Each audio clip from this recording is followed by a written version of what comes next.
Pasien atas nama Kezia Brila Anika Putri, usia 20 tahun, agama Kristen, awal masuk rumah sakit karena kecelakaan dengan diagnosa medis pneumonia injury. Pagi Kak Kezia, perkenalkan saya perawat Cia. Jadi Kak, bagaimana kondisinya hari ini? Baik, Sus. Jadi baik ya Kak ya. Hari ini saya akan melakukan pengkajian dengan menanyakan beberapa hal terkait status kesehatan mental dan waktu yang dibutuhkan kurang lebih 30 menit. Apakah Kak Kezia bersedia? Saya bersedia, Sus. Baik, terima kasih atas kesediaannya dan dimohon kerjasamanya ya Kak dengan menjawab setiap pertanyaan dengan jujur. Namun apabila ada pertanyaan yang mungkin tidak ingin dijawab, Kakak memiliki hak untuk tidak menjawab dan diam. Itu tidak apa-apa ya Kak ya? Baik Sus. Kak. Oke, baik. Sebelumnya, saya akan menanyakan beberapa hal untuk memvalidasi kembali ya Kak ya. Jadi, bahasa apa yang Kakak gunakan dalam sehari-hari ya Kak ya? Oh, kalau bahasa sehari-hari sih saya bahasa Indonesia. Terus kalau sama keluarga sih kadang saya menggunakan bahasa Jawa, Sus. Kemudian untuk pendidikan terakhirnya apa ya Kak ya? Saya SMA, Sus. Saat ini apakah sudah bekerja? Jika sudah, bekerja di mana dan sebagai apa? Saat ini sih saya kuliah terus sambil buka all shop gitu, Sus. Apakah kakak saat ini masih bertempat tinggal di Kelurahan Rawosari, Kecamatan Tembalang, Jawa Tengah, Kak? Oh, masih kok, Sus. Selanjutnya, kita akan mulai bertanya mengenai kesehatan kakak ya, Kak ya. Kak Kezia, apakah masih ada keluhan hingga saat ini? Masih, Sus. Kedua kaki saya nih sekarang rasanya masih kesemutan. Punggung saya tuh terus capek karena tidur terus dari posisi duduk ke berdiri nih kayak sekarang itu kayak tadi aja harus kayak usaha banget gitu karena emang susah banget, terus rasanya sakit banget jadi pelan-pelan, terus ya gitu Sus, bosen nggak bisa jalan-jalan Sus. Sudah melakukan perawatan hari keberapa ya Kak? 2 mingguan kali ya Sus. 2 mingguan. Jadi gejala apa aja yang dirasakan saat masuk rumah sakit? Saya sih nggak tahu Sus, setelah kejadian tuh bangun-bangun ya udah saya nggak bisa merasakan apa-apa, terus udah ada di rumah sakit aja gitu. Iya Kak ya. Kalau gejala yang muncul hingga saat ini kayak masih kayak nyeri, mual, muntah itu masih ada? Ada Sus, kadang tuh saya nyeri, terus kadang juga sesak napas gitu. Baik Kak. Jadi Kak, saya mau cek tensi, nadi dan juga suhunya dulu ya Kak ya. Permisi Kak.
Eh, Baik Kak, kan tadi kita sudah cek tensinya ya Kak ya. Nah, sekarang saya mau mengkaji refleks di bagian kaki dan tangan ya Kak ya.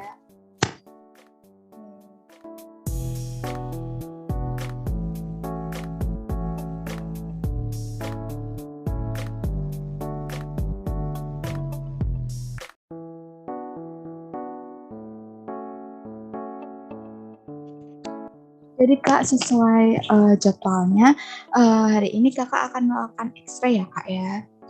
Mari saya antar ya Kak ya, kita ke tempat X-ray-nya ya Kak ya.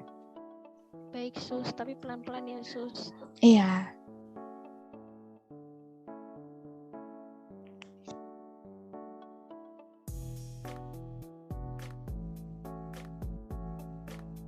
Kak, kita sudah melakukan ini ya Kak ya, X-ray ya Kak ya. Jadi saya melanjutkan pertanyaan dari pengkajian saya ya Kak ya. Jadi pertanyaan selanjutnya itu, apakah ada hal yang mempengaruhi kondisi psikologis Kakak karena penyakit yang sedang diderita saat ini? Ada sih sus, kan semenjak sakit ini saya diem terus gak ngelakuin apa-apa. Yang dulunya saya tuh bisa main, terus ngelakuin aktivitas, terus sekarang tuh jadi terbatas gitu. Terus kalau butuh apa-apa tuh harus dibantu, padahal kan saya tuh orangnya tuh gak mau gitu tolong ke orang lain, kayak gak mau ngeribetin mereka lah gitu, sungkan. Oke, pertanyaan selanjutnya ya Kak. Jadi ada beberapa poin nih yang akan saya sebutkan nanti. Nanti Kakak bisa sebutkan jika emang ada dari salah satu yang saya sebutkan nanti Kak ya. Dari yang saya sebutkan ini adalah gejala-gejala ya Kak yang ada di keluarga Kakak. Jadi apakah ada keluarga Kakak yang memiliki gejala seperti ini? Melihat atau mendengar sesuatu yang tidak dapat dilihat atau didengar orang lain. Yang kedua itu marah-marah dan sulit dikendalikan. Yang ketiga, perasaan mudah berubah dengan cepat dari sedih ke gembira. Yang keempat, sulit menjalin komunikasi dan hubungan dengan orang lain atau lingkungan. Yang kelima, mengurung diri dan tidak ingin berinteraksi dengan orang lain. Jika ada salah satu dari yang disebutkan, nah bisa dijelaskan lebih lagi saat situasi seperti apa yang mengalami hal tersebut dan kapan. Nggak ada sih sus, sejauh ini keluarga saya oke-oke aja sih. Jadi apa Kak Kezia pernah mengalami trauma pada otak atau kepala? Bila pernah, kapan terjadinya dan apa yang terjadi saat itu? Bagaimana juga sih kondisi dan gejala yang terjadi itu apa? Terus treatment yang udah dilakukan itu apa aja? Kemudian bagaimana kondisi saat ini? Apakah masih ada gejala yang berkaitan dengan trauma sebelumnya juga? Puji Tuhan sih nggak ada sus. Oke. Sebelumnya, apakah Kak Kezia pernah mendapatkan pengobatan atau terapi mengenai kesehatan jiwa? Pengobatan sejauh ini nggak ada sih sus. Kak Kezia pernah mengkonsumsi narkoba atau alkohol juga? Nggak juga, nggak pernah. Oke. Enggak ya. Nah, selanjutnya saya mau bertanya tentang tugas perkembangan yang sudah Kakak lalui dari saat TK sampai sekarang ya Kak ya. Yang pertama kan waktu TK nih, Kak masih kecil nih. Kakak udah mulai ada inisiatif untuk memilih kegiatan yang disukai sendiri atau belum? Iya sus. Sudah ya Kak ya. Jadi karena sudah, bisa diceritain lebih lanjut dong kegiatannya itu apa aja sih? Saya tuh suka banget renang gitu sus. Terus ya saat TK tuh udah daftarin mama ikut les renang. Oke. Pertanyaan selanjutnya, kalau saat SD nih Kak, apa Kakak pernah melalui masa di mana Kakak suka berkompetisi dengan teman sebaya, terus percaya diri untuk mempelajari banyak hal? Saya tuh dulu suka aja ya kalau dapat nilai bagus. Tapi itu bukan lebih berkompetisi kali ya Sus, tapi untuk lebih ngembangin diri sendiri gitu, motivasi diri sendiri. Kalau saat sukses mempelajari banyak hal itu, misalnya dapat nilai bagus nih, kakak suka nggak kalau dipuji orang? Ya kalau dipuji mah seneng ya Sus ya, tapi saya tuh bukan orang yang gila pujian gitu. Karena kalau nggak dipuji pun ya saya mah fine-fine aja, karena saya ngelakuin sesuatu kan untuk diri saya sendiri.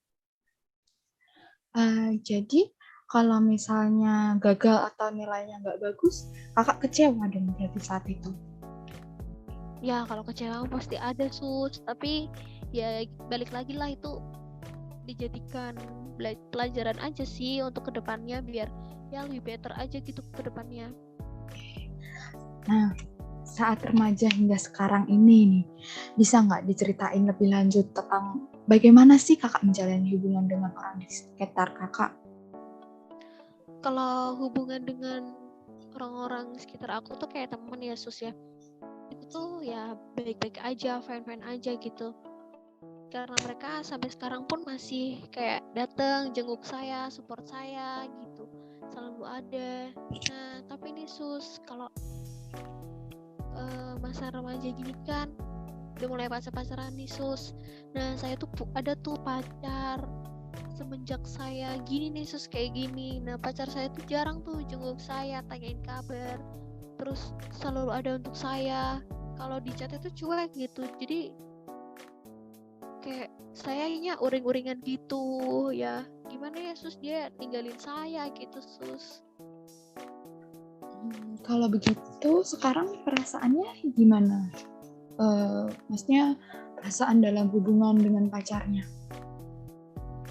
Ya gimana ya perasaannya Sus, kategori hubungan saya sama pacar saya itu kan kayak udah masuk toxic relationship gitu kan Sus. Nah sekarang mah perasaan saya udah bodo amat, udah capek Sus gitu, karena ya puji Tuhannya teman-teman, sahabat saya, keluarga saya tuh ada gitu di sisi saya, dukung saya gitu Sus. Baiklah kalau seperti itu ya. Saat menjalani pengobatan terkait kondisi saat ini, apa sih persepsi kakak tentang tubuh kakak sekarang ini? Ya kalau dari saya tuh, saya ngeliat diri saya tuh kayak nggak bisa apa-apa, nggak punya kaki kan Sus ibaratnya, karena saya nggak bisa jalan, terus apa-apa tuh dibantuin kayak useless gitu aja Sus. Jadi apa kakak merasa harus menyerah atau minder atas kondisi saat ini? Ya sering Sus, saya tuh ngerasa minder, terus ingin nyerah karena capek gak bisa ngapa-ngapain. Tapi ngelihat keluarga saya, terus teman-teman saya, terus support saya gitu, bikin saya ketawa dan selalu ada untuk saya, itu tuh jadi semangat gitu Sus untuk saya jalani pengobatan ini. Saya tuh positive thinking banget untuk saya tuh bisa sembuh. Baik, kalau begitu ya. Jadi apakah peran kakak dalam keluarga?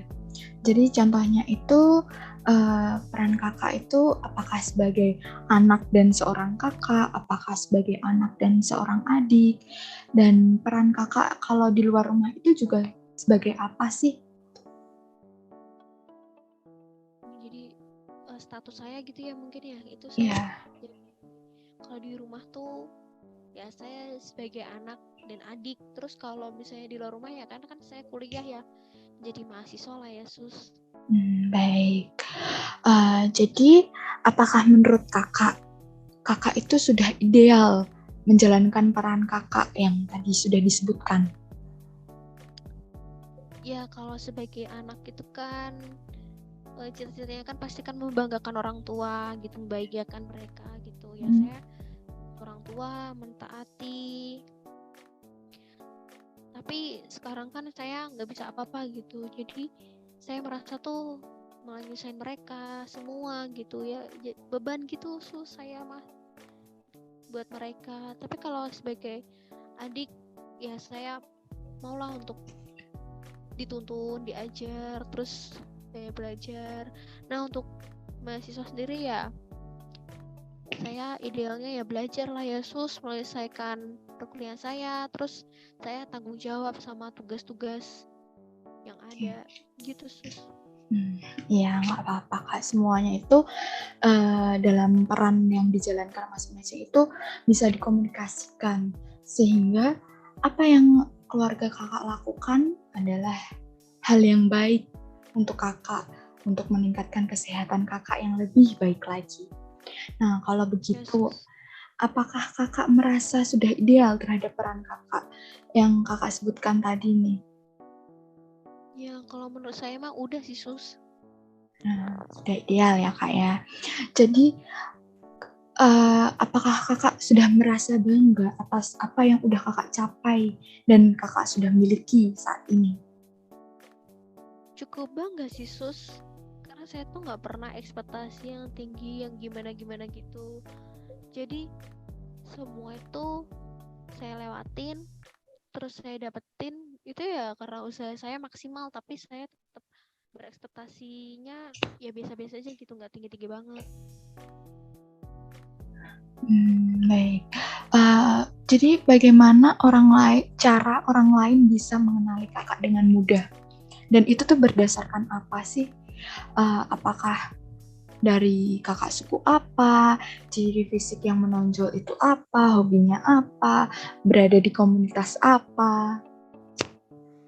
Ya kalau biasa mah orang kenal saya tuh dari Jawa Tengah gitu kan, karena kadang suara saya medok gitu, mereka mah tahu kalau saya tuh orang Jawa Tengah. Terus orang yang suka banget renang gitu, rambut saya tuh jarang banget panjang, terus orangnya tuh heboh kalau misalnya saya tuh belum kenal, kalau udah kenal sama orang lain gitu, kalau belum kenal katanya cuek-cuek gitu orangnya. Jadi bagaimana juga orang tua kakak dulu mengasuh kakak, otoriterkah atau suka diskusi atau bagaimana? Kalau orang tua sih sering ngajak saya diskusi sih sus, soalnya kalau setiap ada kesalahan gitu sering ngajak ngomong saya, dan gak pernah gitu langsung judge saya gitu. Berarti itu namanya pola asuhan demokratis ya kak ya? Iya sus. Kalau ada masalah apapun, cara yang biasanya kakak gunakan untuk menyelesaikan masalah itu apa kak? Ya kalau saya orangnya kan bodo amatan sus. Ya memang sih marah gitu, kadang sedih juga, tapi masalah itu langsung udah selesai gitu aja, lalu gitu aja. Nah kalau misalnya itu salah saya ya saya bakal minta maaf, kalau bukan salah saya ya udah gitu, saya cuek aja. Baik. Kalau misalnya kakak waktu saat marah, jadi kebiasaan apa yang akan kakak lakukan? Kalau marah sih biasanya saya diem ya sus, diem, terus kalau enggak saya nonton yang bikin mood saya naik lagi, atau dengerin musik gitu sih sus. Menyendiri juga kadang saya begitu. Apakah kakak punya pengalaman yang membuat kakak merasa sedih atau merasa trauma? Sejauh ini nggak ada sih sus. Selama di rumah, apakah kakak dan keluarga berkomunikasi itu mau saling dengar-dengaran? Jadi komunikasinya itu dua arah. Dua arah, iya, dua arah kok sus. Oke, kita lanjut ke pertanyaan selanjutnya ya. Apakah ada momen yang sering terjadi dan dilakukan keluarga dalam masa-masa senggang seperti saat berlibur atau mungkin saat akhir pekan? Oh, momen yang sering saya lakukan tuh biasanya saya weekend tuh makan keluar terus sama keluarga gitu, atau mungkin kadang-kadang saya ke tempat-tempat wisata kayak pantai, Dufan gitu-gitu, terus Ancol.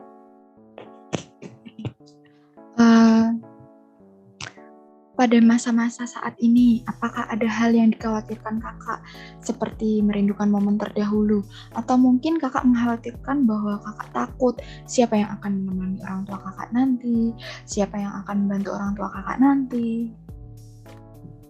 Ya kalau khawatir tuh pasti ada kan sus. Tapi saya tuh selalu percaya karena misal saya nggak ada untuk mereka, mereka tuh pasti selalu ada satu sama lain gitu. Saya juga percaya kok Tuhan pasti melindungi keluarga saya. Oke. Apakah keluarga kakak sering mengikuti kegiatan yang diadakan di lingkungan keluarga seperti PKK, arisan, atau pos ronde? Ada sus, sekarang kan ibu saya sendiri ketua PKK, ketua RW. Jadi rajin ikut PKK-nya ya kak ya? Oke. Untuk kegiatan yang diadakan kayak kegiatan keagamaan seperti ibadah di gereja, apakah keluarga kakak mengikuti kegiatan tersebut? Pasti sih sus, kami setiap minggunya kami beribadah, terus kami ikut persekutuan doa tiap hari Jumat, terus ada juga ibadah pemuda gitu. Adakah seorang yang sering memberikan saran atau mungkin nasihat support system untuk kakak maupun keluarga? Ada sus, ya orang tua, terus kakak saya sus pastinya. Jadi bagaimana keluarga kakak melakukan pengelolaan uang? Keluarga saya sih biasanya cukup baik sus, karena sering nabung gitu kan untuk keluarga. Terus puji Tuhannya ya nggak pernah ngutang dan cukup lah ya untuk makanan sehari-hari. Oke, pertanyaan selanjutnya nih. Apakah kakak pernah mengikuti suatu perlombaan selama menempuh pendidikan? Kalau ikut lomba mah saya pernah sih, karena kan saya ikut les berenang. Nah, saya pernah ikut lomba tuh, lomba renang, terus juara 1. Luar biasa sekali ya prestasinya ya. Jadi ada nggak kak hal yang membuat kakak merasa bangga selama menempuh pendidikan? Nah sih, ya kayak saya sebutkan tadi kan, tapi tuh mungkin nggak yang akademis ya.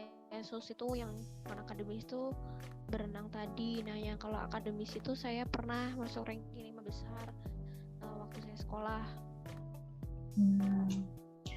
Masuk ranking 5 besar selama sekolah ya kak ya?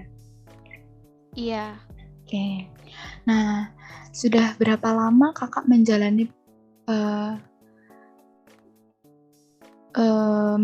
pekerjaan saat ini kak? Yang kakak kerjakan? Mungkin baru kali ya sus, 2 tahunan. Oke. Pasti sudah lumayan lama ya untuk menjalankan online shopnya tadi ya yang disebutkan ya. Apakah kakak sering pindah-pindah tempat kerja atau pekerjaan? Nggak pernah sih sus, kan ini baru pekerjaan pertama saya dan belum pernah terikat sama perusahaan. Apakah pekerjaan kakak adalah hal yang kakak sukai atau sesuai dengan skill? Tentu dong, saya tuh suka banget sus sama bisnis. Kakak udah merasa bangga dan sukses dengan apa yang kakak dapat dalam pekerjaan yang kakak lakukan saat ini?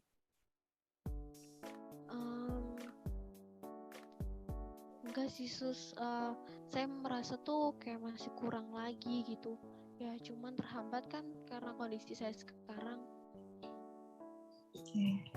Apakah termasuk orang yang mengikuti nilai-nilai yang ada dalam kepercayaan kakak? Ya saya puji Tuhannya, saya tuh mencoba untuk mendekatkan diri kepada Tuhan gitu. Jadi saya apa-apa datangnya ke Tuhan gitu. Bisa sebutkan kak nilai-nilai atau hal-hal yang dianut dalam kepercayaan kakak yang menguatkan kakak saat menghadapi kesulitan? Ya seperti kayak tuh sering-sering lah saya banyak bersyukur, terus sering berdoa, terus saya tuh tetap berusaha gitu menyelesaikan segala sesuatunya, walaupun ya kadang saya tuh sering mengeluh. Mengeluh nggak salah kok kak, asalkan tidak berkepanjangan dan tetap mau menjalankan dalam menyelesaikan masalah. apakah kakak merasa terbebani dengan nilai-nilai yang kakak anut tersebut? Puji Tuhan sih sus nggak ada. Oke, kan tadi kakak mengikuti nilai-nilai dalam kepercayaan kakak. Tapi kan di sisi lain itu juga ada norma-norma sosial yang ada nih kak. Kakak tahu dan paham nggak sih tentang norma-norma itu? Kalau paham kok sus, kalau itu norma sosial kayak peraturan sosial gitu kan sus. Iya, seperti itu. Jadi karena kakak paham nih, apakah kakak adalah orang yang menghargai dan menganut norma-norma sosial yang ada itu? Kadang sih sus, kan kadang sengaja atau nggak sengaja tuh saya ngelanggar norma yang ada nih. Nah contohnya tuh kayak saya kadang tuh ngomongnya ceplas-ceplos di depan orang tua, jadi kan jatuhnya jadi kayak kurang sopan ya sus. Apakah itu membuat kakak merasa tertekan atau terbebani? Enggak juga sih sus, keluarga saya sih negur, tapi kemudian ya enjoy aja gitu. Baik, kalau begitu kita lanjut ke beberapa pertanyaan terakhir ya. Biasanya nih kak, kan apa sih yang kakak pikirkan atau rasakan yang mungkin bisa membuat stres atau murung? Terus sih sus, pacar saya bikin saya tuh galau terus, overthinking terus. Nah saya juga nyesel sih karena kecelakaan ini. Andai tuh waktu itu saya tuh nggak pergi sama dia, ya tapi ya udah terlanjur ya sus ya, jadi mau gimana lagi. Nah, kalau kakak lagi murung atau lagi stres, kayak tadi kakak bilang suka overthinking. Nah, nafsu makan kakak itu sering terganggu nggak? Terus jam tidurnya gimana? Terus fungsi tubuhnya itu pengaruh nggak sih? Terganggu nggak sih? Iya sus, jadi saya agak gak mood makan gitu. Terus kalau masalah jam tidur saya juga sering insomnia gitu tiap malam sus. Lalu saat stres atau murung tadi, pola pikir kakak dan cara bicara kakak itu juga berpengaruh nggak? Ya overthinking itu tadi sih sus, jadi suka mikir hal-hal yang gak perlu gitu kan saya pikirin. Dan sebenarnya itu bisa bikin saya jadi stres gitu, capek sendiri kadang. Cuman tuh atur overthinking tuh susah banget sus. Oke. Saat terjadi murung atau stres, itu perilaku kakak ada yang berubah atau tetap seperti biasanya, Kak? Ya kalau perilaku sih pas lagi bad mood, males ngapa-ngapain, males diajak ngomong, ya apapun lah, gak mood gitu jadinya. Lalu mengenai perasaan, apakah yang kakak rasakan itu saat stres atau kakak lagi murung tersebut? Ya Jadi, itu tadi sih ya. sus, suka bad mood sendiri saya. Nah, pertanyaan terakhir nih Kak ya. Jadi saat kakak lagi stres atau murung nih, bagaimana sih interaksi kakak dengan lingkungan kakak, keluarga di rumah? Itu bagaimana ya kak ya? Ya karena tadi bad mood itu kan sus, saya tuh jadi malas ngapa-ngapain, maunya diem, gak mau interaksi sama orang, kayak rasanya tuh malas ngomong sama orang. Oke, baik kak.